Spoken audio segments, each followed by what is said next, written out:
28 March শুক্রবার 7.7 ও পরে 6.4 মাত্রার দুটি শক্তিশালী ভূমিকম্পে কেঁপে ওঠে মায়ানমারের মাটি। ভূমিকম্পের তীব্রতা এতটাই বেশি ছিল যে মায়ানমার থেকে 900 কিলোমিটার দূরে থাইল্যান্ডের রাজধানী ব্যাংককে অনুভূত হয় কম্পন। এদিকে ভূমিকম্প অনুভূত হতেই ব্যাংককের হাসপাতালগুলি খালি করে দিতে বলা হয়। সেই অবস্থায় একটি হাসপাতালের মধ্যে চলছিল ডেলিভারি, কিন্তু হাসপাতাল ফাঁকা করে দেওয়ার সতর্কবার্তা শুনে ওই প্রসূতিকে সোজা ওটি থেকে ওই অবস্থায় হাসপাতালে বের করে নিয়ে আসেন ডাক্তাররা। এরপর হাসপাতালের বাইরে রাস্তাতে স্ট্রেচারে চলে ডেলিভারি।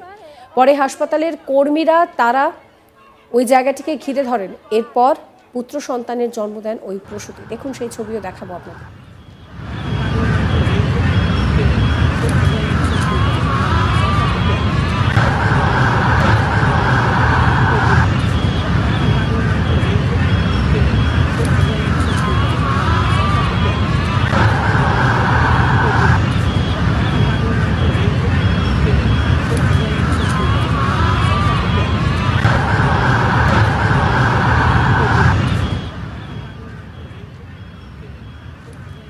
হাসপাতালের বাইরে এইভাবে ডেলিভারির ভিডিও ভাইরাল হয়েছে সোশ্যাল মিডিয়ায়। হাসপাতাল সূত্রে জানানো হয়েছে মা এবং সদ্যজাত দুজনেই ভালো আছে।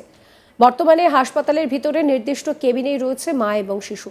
জানা গিয়েছে শুক্রবার 28 মার্চ যখন ভূমিকম্প হয় তখন ব্যাংককের পুলিশ জেনারেল হাসপাতালে চলছিল এই প্রসূতির ডেলিভারি। হাসপাতালের মুখপাত্র পুলিশ কর্নেল সিরিকুল বলেন যে ভূমিকম্পের একটা পর্যায়ে রোগীসহ ডাক্তারদের হাসপাতাল থেকে সরিয়ে নিয়ে যেতে বাধ্য করা হয়। মেডিকেল টিম রোগীকে হাসপাতাল থেকে বের করে নিয়ে যায়। পরে হাসপাতালের বাইরে রাস্তার মাঝে স্বাস্থ্যসেবা কর্মীদের দ্বারা বেষ্টিত হয়ে পুত্র সন্তানের জন্ম দেয় ওই প্রসূতি।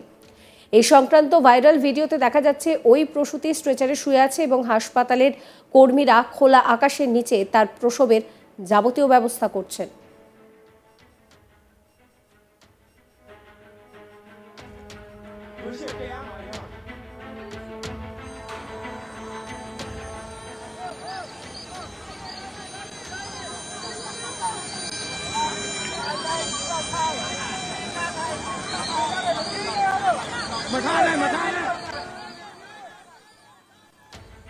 এছাড়াও হাসপাতালের অন্যান্য রোগীদেরও অসংখ্য স্ট্রেচারে খোলা আকাশের নিচেই রাখা হয়েছে। সেই ভিডিও ভাইরাল হয়েছে সোশ্যাল মিডিয়ায়, যেখানে দেখা যাচ্ছে এইভাবেই বাইরে স্ট্রেচারে রোগী রেখে চিকিৎসা চালাচ্ছেন ডাক্তাররা।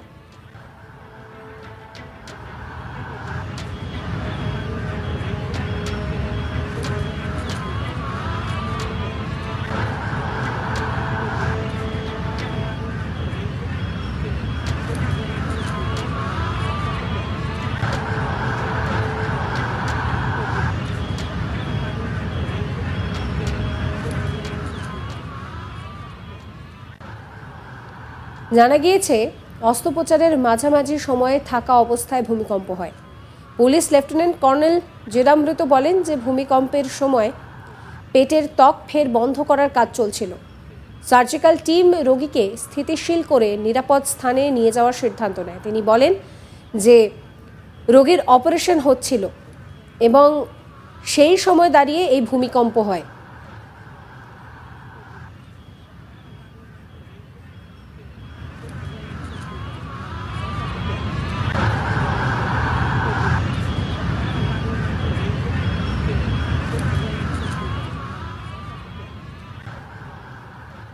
মায়ানমার এবং থাইল্যান্ডে এই যে ভূমিকম্প হয়েছে তার ধ্বংসলীলারও বহু ভিডিও সোশ্যাল মিডিয়ায় ভাইরাল হয়েছে। দেখুন।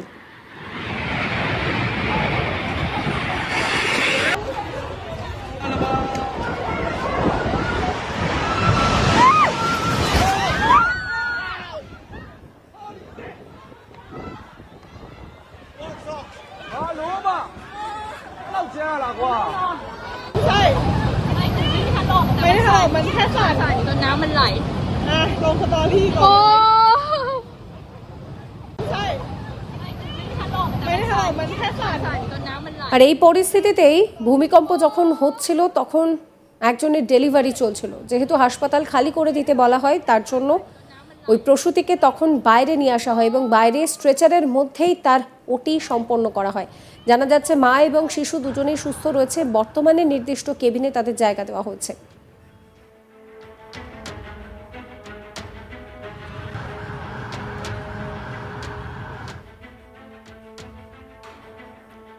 এই ভিডিও আপনারা দেখলেন, আপনাদের কি অভিব্যক্তি কমেন্ট করে জানাবেন। সমস্ত খবরের আপডেটের জন্য চ্যানেলটিকে সাবস্ক্রাইব করবেন, ফলো করবেন আজ তাক বাংলার হোয়াটসঅ্যাপ চ্যানেলও।